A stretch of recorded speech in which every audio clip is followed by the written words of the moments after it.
maka na mbụ onye Igbo nwoke onye ofe mmanụ si na ndị be ha si na ya ma anụ m. Ọfụgwa agbọghọbịa sị m na ya dị ime mgbe ya dị 21 years old ma na onye ofe mmanụ tụbali ya ime afọ. So ka ya dị ime na dịga isi ya bubie na nsogbu adọrọ na ọ bụrụ na ọ mụọ nwa na ya ga-anụ ya. So kwana ya mana ọ na-achọ isi Lagos gaba Port Harcourt. O wee kwụsie ya wee kwelu wee welu 50k na savings ya nwere wee nye ka wee support ọnya o wee kwelu wee gaba ka ọ lụ Port Harcourt PH. After 2 months o wee kpọnya wee si ya na ndị be fesi na ọ ma nnu onye Igbo akwa ịghọtago. So nya wee si ya ma ndị be ha ga-ekwuli ọnụ ya. Ọ sị ya n'eziokwu eziokwu na afụli ya n'anya mana o nwere ihe megide ka ya mee gịnị gbaga ndị be ha okwu, parents ya okwu. So na ya ma nnu ya jee ka o wepụ nwa afọ. Hai, ọsị m nne ike kwụla ọtọ gwu ya.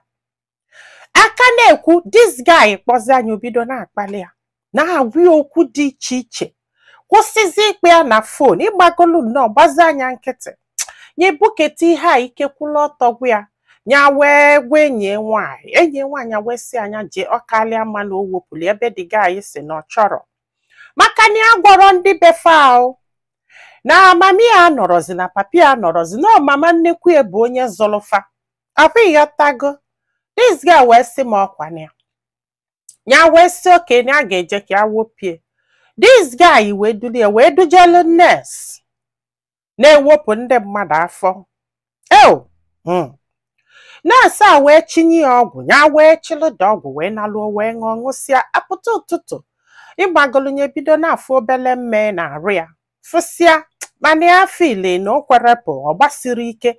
Ya wee chighebe azụ wee si nọọsụ afọ n'ihe anụnwa o melie n'ọdọkwa ya ka ọwa ọkụlo bikos na gịnị melụ na ya fụrọ mmet ya si wee kwesị ịfụ. Nọọsụ wee si oke wee mie ọgwụ ọ miri ihe anụnwa wee gbakwa again. Ya wee bukwelie wee naba. Ọsị m nne ya analuo na ya ji isi na-eje ije na ya anwụsigo ya na-ebe begide mgbe ya ji wee nweta onwe ya.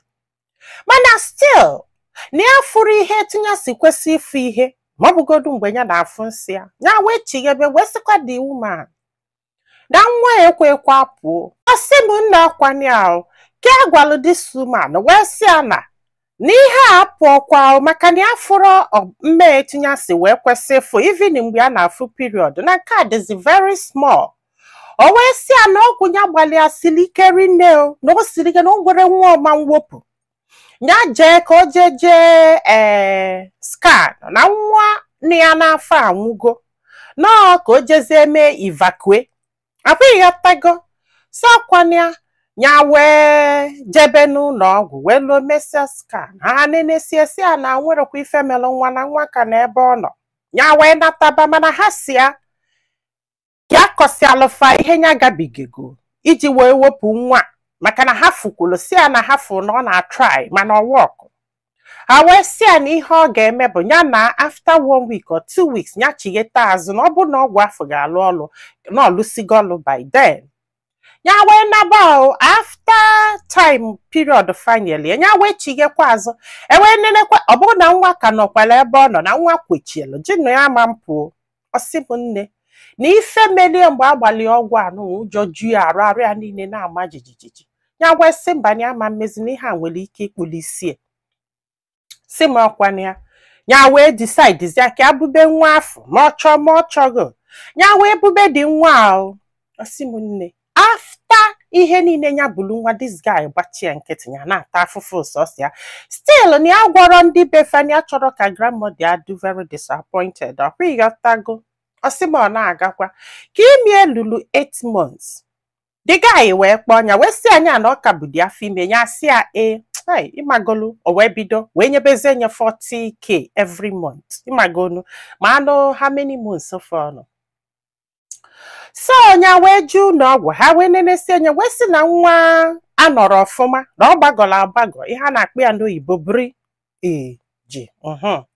So ọkwana ya awesị na nwa gbagọrọ agbago na a ga-awụ ya afọ wee kupụta nwa afọ ya wee kwelụ mana ka ekwena ego ya furu ego ya wee kpọọ the guy wee gwabịa the guy wee sị ya ọ bụrụ maka nwa anọrọ ọfụma na o nwere ebe mami ya galụ ga mụọ nkie na ọ ga-aga ebe afọ ka o jee mụọ na olu ebe afọ dat na ọmụsịa dị nwa na nsogbu adịrọ na fa ga-eji aka fa tọn ọnwa everything na-aga ọfụma ọkwana ya wee kwelụ 1 week ka mụọ nwa ya wee kpọọ nya sị ka ezi mgbe anyị ga-eje ebe afọ ka tọn ọnụ nwanụ etu anyị si wee kwu ọ sị ya na mami ya sị na ọ ma njezi ebe afọ ya hapụbazịa ọ sị m nne ikekwula ọtọgwụ ya ka aka na-ekwu ime emebekwu ya ka ọ dịlu na-eje ụlọ ọgwụ cha o wee duli edugalụ ndị midwife na-abụ ndị a wee bido ọ sị m nne na ya fụrụ mmụọ ọfụ mmadụ na ya nwụsịrị tete ha wee na-akwụ ya kwakwakịlị kwa akwali agbogo akwali agbede ọ sị m nne na ya fụsịrị anya na ya nwụsigo ewee kwakati akwụkwọ nwa bulu ụzọ pụta ewo ha wee nezi anya fụ na ya na-anwụ anwụ wee sị ka a hapụzie nwa ka azọba nyanwa akwụghị ya tago ha wee decide ya ka azọba nyanwa sị m nne ndị a wee dọba nwa a na-ekwu agbajie nwa ofu ụkwụ wee dọgide nwa dọba ma nyanwa unu ya ọ bụrụ na ị bụ nwaanyị ị kwesịrị ịghọta ihe nwa nọ na ya ihe a ka adọgidelie wee dọpụta nwa ụna mana nwa kwechielu nwa ekwerekwa nwa nya nwa dosev ọ sị m nne hai ebe afọ ya fụsiala ife n'ụwa chekie na nwatakịrị dị 21 years ewee dụlụ nwa wee jebe ụlọ ọgwụ ebe afọ ka ndị befe nọ wee pụtazie ịghọtago ya wee kụzielu nwa naba befe ewee dụlụ nwa wee jebe ụlọ ọgwụ wee gbawa nwa ụkwụ wee gbasịa ebe a gbajiri nwa ụkwụ adịgo mma mana nwa afọ pụtara wite ọkpa gbagọrọ agbagọ like etu ka ụkwụ nwa afọ dị ịmagolu ya ọ bịa kụọ etu I saw the picture sha so ọkwana